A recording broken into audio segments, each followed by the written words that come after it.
Welcome to Ancient Cats, where history whispers its deepest secrets. Today, we embark on a journey through time to peel back the layers of reality that define our existence. We are going to dismantle the very map of the world to reveal the forgotten, artificial origins of the nation-state. You are standing on an empty, wind-swept hill 15,000 years ago, with a winding river at your feet and vast, golden grasslands stretching to the horizon before you. There are no fences here, no imposing stone walls, and absolutely no signs bearing the cold, bureaucratic words, "You are now entering new territory."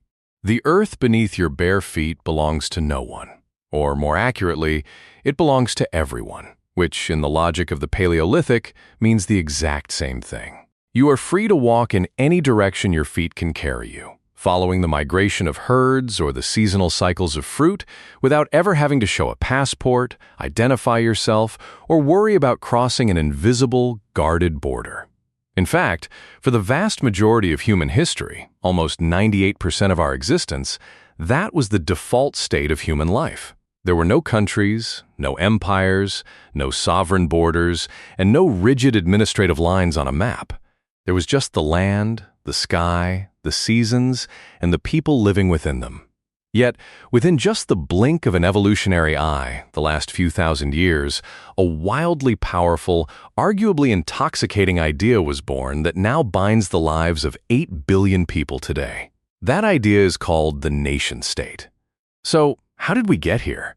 How did humanity go from being free-roaming individuals to cogs in a massive, global machine of identities and borders? The answer does not begin with great kings, conquerors, or written constitutions, but with a fragile, immutable biological limit of our own brains. Before nations existed, humanity's only social unit was the family, the clan, and the small tribe of 20 to 50 people.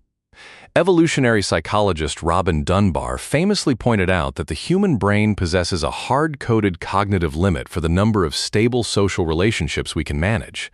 This number is roughly 150, and it has been known ever since as Dunbar's number. With fewer than 150 people, you can personally know every single individual, who is related to whom, who owes a favor, who holds a grudge, and who is currently feuding with whom. You can govern society through gossip, reputation, social pressure, and the subtle, invisible threads of personal connection. But once the population exceeds 150, this intuitive, personal system collapses entirely. You cannot physically keep track of 300, 1,000, or 10,000 complex, interwoven relationships. Your brain simply wasn't wired for it. When that ancient system reached its breaking point, humans were forced to find a new social glue, something stronger, colder, and far more durable than the warmth of a family unit. The first major turning point occurred around 12,500 years ago when a mysterious group of people in the Levant, the Natufians, decided to do something that defied their heritage. They stopped moving. They decided to settle permanently in one place, effectively tethering their destiny to a specific patch of dirt. When you are a nomadic hunter-gatherer, land is merely a resource you pass through, a temporary pit stop on the infinite journey of survival.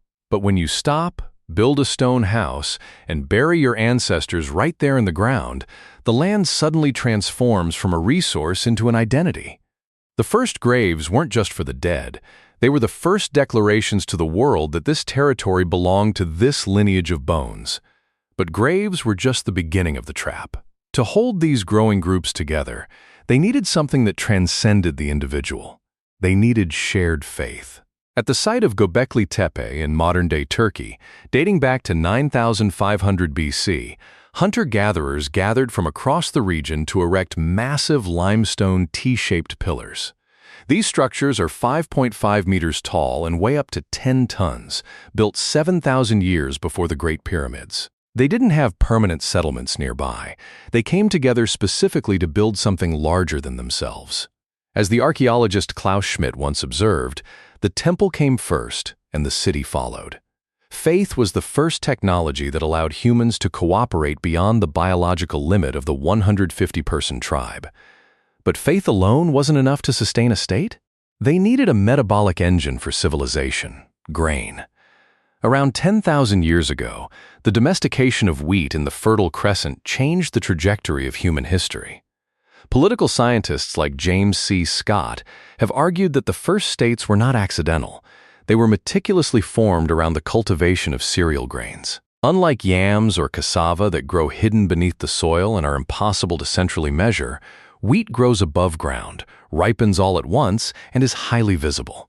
This visibility made wheat the perfect tax currency for emerging elites. States arose as machines for extracting that grain, and every other layer, the walls, the bureaucracy, the armies, was merely a tool to ensure that tax collection could continue uninterrupted. When surplus grain storage appeared, social inequality inevitably surged, and those who controlled the granaries controlled the fate of the people. The nomadic tribal leader transformed into the king, the village grew into the city, and the temporary truce became the territorial border. In ancient cities like Uruk around 3,500 BC, managing 40,000 people became impossible through mere gossip or memory. So, they invented writing, not to write poetry or philosophy, but as a system of accounting to track grain distribution and labor rations. The first words ever written on clay tablets were likely not love or God, but numbers and measurements next to bags of barley. Then came the walls, the fortifications of Jericho, and the first standing armies designed to hold people in and keep rivals out. Anthropologist Robert Carnero famously called this environmental circumscription, where groups trapped by mountains, deserts, or oceans fought for land, and the losers were absorbed into the winner's state. Yet, not every ancient civilization followed the Egyptian or Mesopotamian path of the kingly state. The Indus Valley civilization, which spanned a vast area, presents a puzzling, democratic alternative. They had standardized brick sizes, sophisticated sewage, and a clear trade network, but almost no evidence of royal palaces, glorifying statues, or militaristic kings. It suggests that states do not always have to be born from conquest. Sometimes they are born from trade, standardized measures, and social contracts. Still, these were empires, not the modern nation-states we recognize today. A modern nation requires a crucial, modern ingredient: the internalized feeling that you belong to a shared community with millions of people you will never meet. This shift took millennia to mature.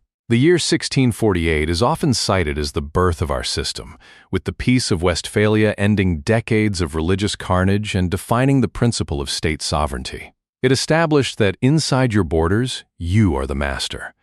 But a legal framework is cold. People needed something to make them feel like they belonged to a nation. Benedict Anderson argued that the nation is an imagined community made possible by the printing press. When people across a massive territory started reading the same newspapers in the same local language, they felt connected in time and spirit. They imagined themselves as part of a single, coherent narrative. Then, the Industrial Revolution and the rise of universal education turned this imagination into a weapon.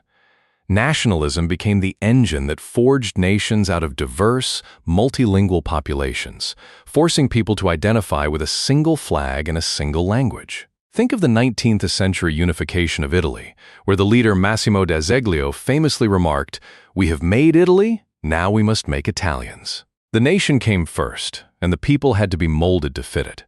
Then, the colonial era shattered the map with the stroke of a pen. From the Berlin Conference dividing Africa to the Sykes-Picot Agreement carving up the Middle East, foreign powers drew borders through territories that had no relation to the people living there. These arbitrary lines became the tragic, permanent borders of post-colonial states, forcing rivals to share a state and breaking ethnic groups in half. Even today, we see this evolution continuing, from the independence of South Sudan in 2011 to the constant renegotiation of boundaries. We live in a world where the idea of the nation is taken for granted, as if it were a natural law of the universe. But we have to remember, the state is not a law of nature. It is an experiment in collective belief. It exists only because we, the citizens, wake up every single day and choose to act as if these lines are real.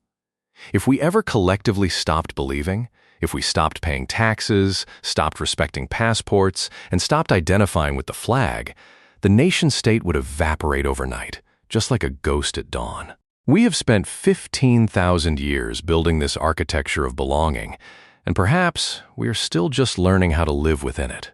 Thank you for joining us on this deep, extended journey into the foundations of human civilization.